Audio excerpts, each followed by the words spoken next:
The champagne bottle exploded before HR could finish the word misplaced. Not from celebration, no. It rolled off the kitchenette counter and cracked against the linoleum like it knew. Like it had just read the Friday 4:57 p.m. email from Payroll.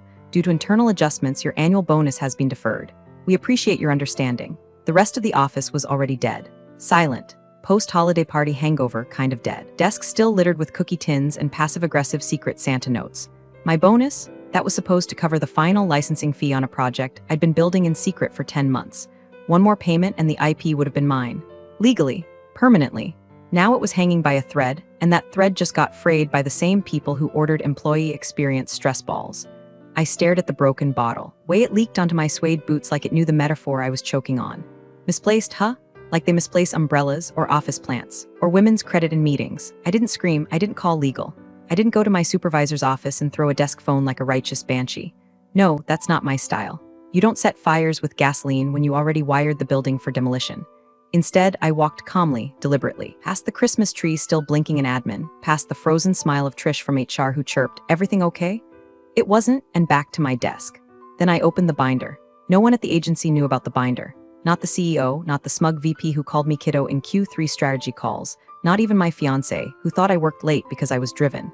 The binder was a black, leather-bound Trojan horse of NDAs, contact logs, screenshots, recorded Zooms, and contract drafts. And sitting right at the top, a retainer agreement, unsigned, waiting for just one reason to become real. The client?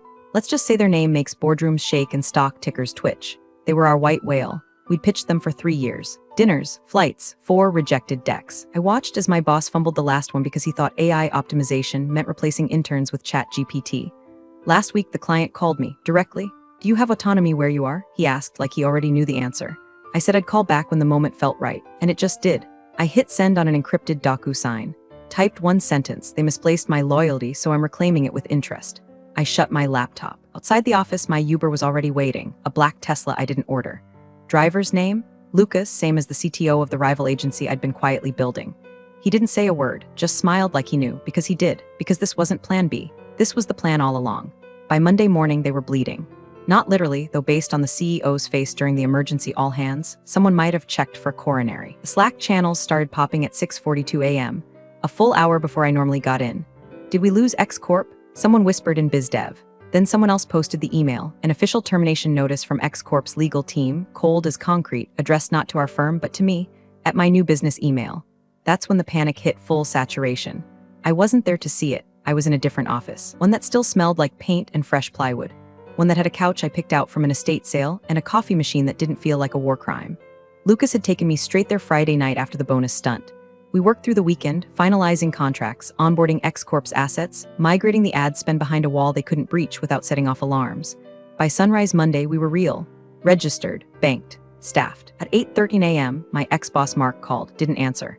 He tried again at 8:16, 8:21, then a text, "You've made a serious mistake. We can fix this, but you need to call me back now. Fix this. Oh, honey, you don't fix what's already been dismantled. Quietly, legally, deliciously." See, what they didn't know, what Mark still didn't realize, was that the licensing contract tied to my bonus was never meant for them. It was always under my name, privately negotiated with a shell company I formed during the first round of company morale layoffs. While they were trimming heads for optics, I was trimming fat for freedom. My agency, named Plinth, was built from the bones they ignored. The designers they laid off, the junior analyst who had the best forecasting model I'd ever seen, the copywriter who cried after getting demoted because her boss didn't get her tone. It all worked for me now. They just didn't know it until Monday. Until I walked into our first meeting wearing the same blazer I wore the day Mark told me I lacked leadership presence. Lucas handed out welcome folders. I slid the final client schedule onto the screen, and that's when Danielle, our former client manager, walked in, Mark's right hand, his loyal little lieutenant who once told me to tone down the ambition. She smiled, set her coffee down. Surprised, I nodded, not at all, because I knew exactly what she saw in their backend last week. I knew about the overbilled hours, the fake engagement metrics, the line items padded like a trust fund brat's resume. I'd fed them to her. "Mark's gonna lose his goddamn mind," she whispered with a grin. I leaned in, he already did. At 10:04 a.m., I got a calendar invite from Mark. Subject, coffee, just 10 minutes. Location, 3rd floor. Our usual table. Note, no hard feelings, just want to talk. Classic, the friendly ambush maneuver. The same one he used on laid-off employees 2 years ago, smiles over cappuccinos, HR lurking nearby like vultures in Lululemon. But this time, there was no severance package waiting. I was the one holding the knife, and he still thought it was a handshake. I clicked accept. 10 minutes later, I walked through the revolving glass doors of the agency I'd ghosted 48 hours earlier. They were already peeling off the X-Corp logos from the lobby wall, like removing a tumor. I didn't speak to the receptionist, didn't check in, just gave her a nod. She flinched like I was a ghost carrying lawsuits. Mark was waiting at our table, pretending to scroll his phone. Double espresso in front of him. No drink for me. Of course not. That was the tell. He wasn't here to talk. He was here to record. I sat, didn't take off my coat. You really went through with it, he said, voice tight. I raised an eyebrow. You thought I was bluffing? I thought you were smarter than this, he said. Do you understand what you've done? I leaned forward, rested my elbows on the table. You mean, do I understand that I took the one client that paid for 40% of your operations, convinced half your best staff to jump ship, launched a competitor in 72 hours? He blinked, swallowed. You don't win this way, he said. You think they're loyal to you? You think those people left because they believe in your little DIY agency? I smiled. No, they left because they know what it feels like to be under you. And they've seen what I do without a leash. He looked me dead in the eye. For the first time in 5 years, I saw something behind the smugness, something unshaven and scared. You stole from us. He hissed, wrong word. No, I said calmly. You misplaced me, just like you misplaced my bonus, my ideas, my name on pitch decks. You taught me exactly how disposable I was, so I disposed of you. He reached into his coat pocket and slid something across the table. A manila envelope. Signed NDAs, he said. You know what this means. I didn't even touch it. Just looked at it like it was a dead animal. You sure you want to open that door? I said softly. Because I've got screenshots, time-stamped edits, and a line-by-line breakdown of every time you slapped your name on my work. He paled. You think clients won't care? He shot back. Clients? I laughed. The ones you've been billing for executive consulting hours while golfing with pharmaceutical VPs in Scottsdale? I think they'll care plenty. I stood. Enjoy your espresso, Mark. Then I whispered just loud enough. You're about to know what loyalty really costs. By noon, Plinth was trending on LinkedIn. Not because we posted anything. We didn't need to. The implosion across town was doing our PR for us. Someone leaked the X-Corp exit memo, full of brutal little lines like lack of transparency, failure to meet deliverables, and the death sentence. We are migrating all brand strategy and media planning to a new agency. They didn't name us, but they didn't have to. People started connecting the dots faster than a bored Reddit mod on Adderall. Danielle was already fielding recruiter DMs from agency rats looking to jump ship. Lucas was securing new servers to handle the inbound interest. And me? I was sitting on a milk crate in our half-furnished conference room, eating a soggy egg sandwich and reading the internal meltdown thread from my old company's Slack. I had a burner login. Of course I did. From back when I helped audit the comms channels for culture alignment. Translation, they paid me to read other people's despair and pretend it was strategy. The thread was called Stabilization Plan. Oh, it was rich. Someone proposed slashing junior salaries. Another floated putting together a client win deck, even though they hadn't won a single pitch in months. Then someone, Mark, probably, suggested rehiring me under a performance clause. That one got 5 clown emojis before being deleted. I was mid-shoe when a text came through from an unknown number. Nice move, but you just made enemies. T no signature, just that one letter. T could have been Tyler, the compliance guy with the rat face, or Tina, Mark's favorite yes woman, or hell, the CEO. The one who still called me kiddo even after I landed the firm their biggest Q1 growth in 5 years. I didn't reply, just screenshotted it and forwarded it to Lucas. He called me 5 minutes later. Want me to trace it? I shook my head. No, let them sweat. Truth is, I wanted them to come after me, because if they did, I could open the other folder. The one marked Nightingale. That was the code name for the project I built in the shadows, planted in their systems like a seed bomb. A full client risk analysis of their portfolio, not just X-Corp, but every vendor, every account, every whisper of fraud, oversight, negligence.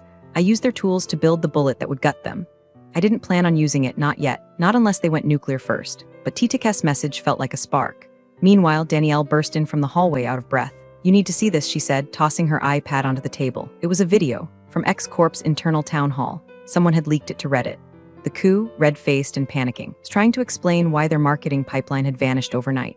Then one of their senior VPs stood up and said, loud and clear, if she built it and we lost her, what the hell did we expect to happen? The room went silent. Then the video cut. Danielle grinned like she'd just watched a wedding proposal at a funeral. You want me to post it? She asked. I took a long sip of coffee. Let the silence stretch. Not yet, I said. Let them wonder who else is about to leave next. The first lawsuit didn't come in an envelope. It came as a calendar block. Tuesday morning, 7:00 a.m., an urgent alignment meeting sent from Tina Reeves, VP of Internal Affairs, the same woman who once told me to smile more on Zoom so I'd seem less aggressive during client calls. Location, neutral site. Translation, legal ambush with muffins. I didn't decline. I forwarded it straight to my lawyer, Keisha Alvarez, a one-woman wrecking crew with the kind of smile that makes opposing counsel ask to reschedule. She showed up in a cobalt suit and 6-inch heels that clicked like a metronome for fear. We walked into that glass cube conference room like it was a runway. Tina was already there, flanked by 2 lawyers in wrinkle-proof startup suits and zero charisma. Her smile, powdered sugar on arsenic. Let's keep this civil, she said, folding her hands like a sitcom mom about to disown her child. Keisha didn't sit. She dropped a single thumb drive on the table.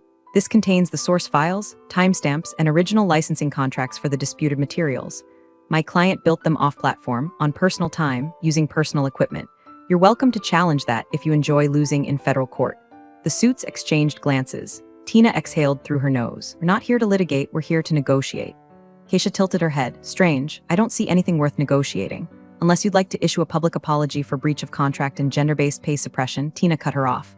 We'll make this simple, she said. Sign a non-compete, walk away from X Corp and Plinth. We'll wire you $200,000. Clean break, no PR war, no discovery, just quiet. I stared at her. Then I laughed full chest. No apology, you want to buy my silence? After you stiffed me on a bonus and plagiarized my work into your VP's QBR slides? Tina's face twitched. Keisha slid a paper across the table. Here's our counter. They skimmed it. Tina looked up. You're kidding, I smiled. Nope. The paper demanded a written admission of retaliation regarding my bonus. Immediate public correction of authorship on all project decks from 2022. Company-wide statement affirming my departure was voluntary. And $1. One symbolic dollar wired from their executive fund to Plinth's payroll as restitution. The suits looked like they'd swallowed their ties. We'll review, one said, voice flat. Keisha collected the thumb drive. Clock starts now. 48 hours or we go wide. As we left, Keisha leaned in and whispered, you just asked Goliath to apologize. In writing, I adjusted my coat. No, I said. I asked him to kneel. Back at Plinth HQ, Danielle was waiting in my office, phone shaking in her hand. You're not going to believe this. She flipped her screen around, a LinkedIn post, 2,000 likes and climbing. Mark had just announced a rebrand, new slogan, new logo, new mission statement, all lifted word for word from the internal deck I'd left behind on purpose. Bait. Lucas walked in behind her, grinning. You ready? He asked. I raised an eyebrow. For what? He turned the monitor toward me. We had a new client, not just any client. Mark's wife's wellness company. She just signed the contract, Lucas said. Apparently she found your original strategy deck in his Dropbox and said, I want her. I sipped my coffee. Tell her we're honored. Then I smiled. And tell her I don't do discounts. By Wednesday, Mark was unraveling in real time. Not just reputationally, personally. It started when someone leaked a voicemail. 14 seconds of pure panic. His voice high-pitched and cracked, muttering, this is sabotage. We need to audit every client, check if she had access to the retention models. Then a beat of silence followed by a quieter, raspier whisper. Did we sign anything? That could be. Legally binding. The file hit Reddit. Then Twitter. Then the inbox of every journalist I'd ever had to babysit through a press release. Danielle walked into my office at 9:14 a.m. with a grin that said someone was about to lose their last shred of dignity. They just sent out a firm-wide gag order, she said, handing me a printed email. Subject, do not engage with media inquiries. Body, all staff communications regarding the X-Corp transition must be cleared through legal and brand risk immediately. This includes personal social accounts. It was signed off by Tina. I imagined her typing it while icing her jaw from the last meeting. They're bleeding out, Lucas said as he joined us. But here's where it gets spicy. He pulled up our analytics dashboard. One of their secondary clients, Midline Capital, just requested to sit down with us. They said they want to explore fresh talent before Q3. Midline's worth $6 million, Danielle muttered. And I asked. Lucas flipped to the next slide. They asked if your deck was still available. The original one? I didn't answer. I was too busy staring at the internal email I'd just received from my old firm's IT director. FYI, Mark's been digging through your old user folder like a raccoon on Adderall. Might want to check your backups. Underneath was a forwarded screenshot. Mark had tried to restore my Slack DMs, the ones I'd wiped. The ones I wanted him to notice were missing, because if he went looking for dirt, he'd trip the tripwire. 3 hours later, I got the confirmation. Lucas barged in, holding up his phone. He tried to open Nightingale. I stood slowly, felt my pulse settle. Did the trigger go off? Lucas nodded. Full log dump sent to 3 outlets. Pre-drafted cover email. Pinned to Tina's personal Gmail, too. Danielle let out a low whistle. You're not just burning the bridge, you wired the riverbed with C4. I didn't answer, just walked over to the window. Looked down at the city. Somewhere in a sleek boardroom, Mark was realizing what I had done. The Nightingale file had one purpose, exposure. It contained project theft, fabricated client data, and most deliciously, a secret side deal with a vendor that just happened to employ Mark's cousin. All traceable, all time-stamped. And now, all public, by noon. Business Insider was live with a headline that made my ribs vibrate. Exclusive. Internal leak exposes potential fraud. CEO panic at leading ad agency. Mark's face was the thumbnail. Danielle stared at the screen, breathless. Lucas asked, you think he'll resign? I sipped my tea. Oh, he'll wish he could. Then I leaned back in my chair and said what we were all thinking. But they're not done yet. Now comes the retaliation. Retaliation didn't come with subpoenas. Came with flowers. Peonies. White ones, my least favorite. With a note, congrats on the launch. Let's be civil. Emmett was delivered to Plinth reception desk by a courier in a velvet jacket who looked like he moonlighted as a magician. Danielle stared at the bouquet like it was ticking.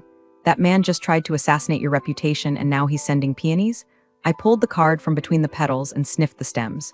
Still smells like desperation, I said. Maybe even fraud. Lucas ran the sender's info through our contact trace system. The florist address was legit, but the charge came from a Shell LLC, one tied to Clear Span, a boutique PR firm known for reputation recovery and burying harassment lawsuits with influencers who wore chunky glasses and said vibes unironically. Danielle narrowed her eyes. He's getting ahead of the next article. He was, because that was the real nuke. Not Nightingale, not the stolen decks or the fake metrics. Those were appetizers. The entree, a whistleblower affidavit, filed by someone still working inside his company, an anonymous junior analyst who'd been quietly deeming me for months under the handle Zero Elevator. They had proof, audio clips, Slack exports, a budget spreadsheet with bold red text reading, adjust report language, make her look replaceable. They wanted to remain anonymous. Fine, I didn't need their name, just their truth. Keisha submitted the affidavit to the EOC and looped in a journalist who owed her a favor from a discrimination case in 2019. We didn't break the story, we detonated it. And sure enough, that afternoon, a press statement dropped on my old firm's website. We value all employees and are investigating the allegations thoroughly. The font was sterile, the layout desperate. But the final sentence caught my eye. Effective immediately, our CEO will be stepping aside pending review. Stepping aside. The polite way of saying he got dragged out by his tailored lapels and dumped behind a dumpster fire he lit himself. I didn't celebrate, not yet, because just as I closed the page, a new email popped up. Subject, urgent regarding former employees. From Tina Reeves, I clicked. It wasn't a cease and desist, it was a warning. I tried to stay loyal, but they're shifting blame. If this goes to court, I'm not going down alone. You should know they're already prepping to leak your NDA from 2020.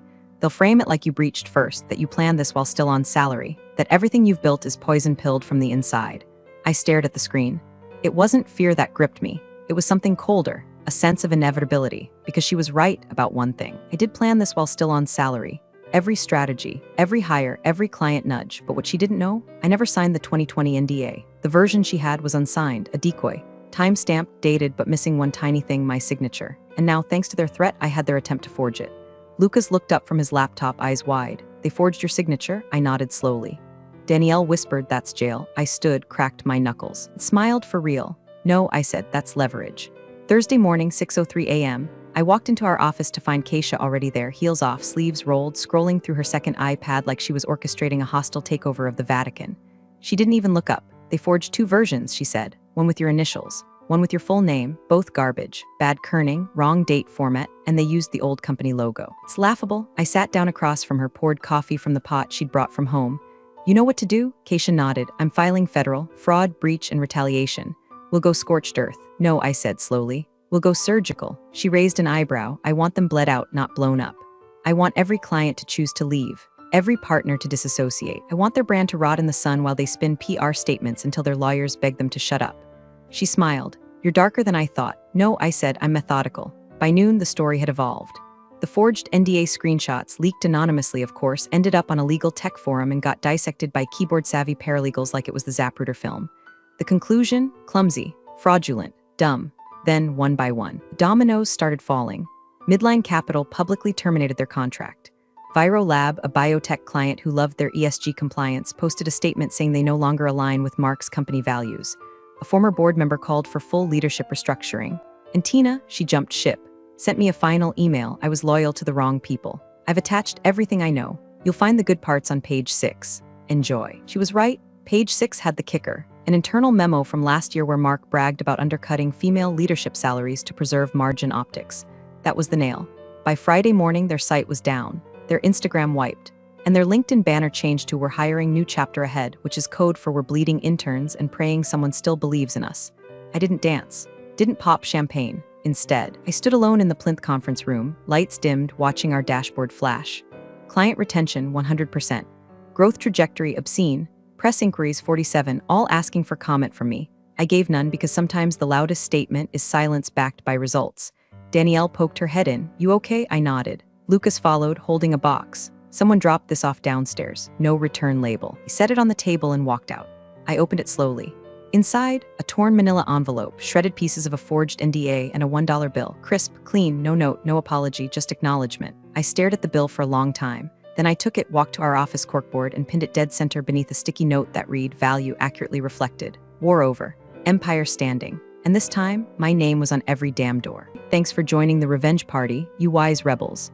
Subscribe for more tales. Let's keep the office gossip hotter than a fresh pot.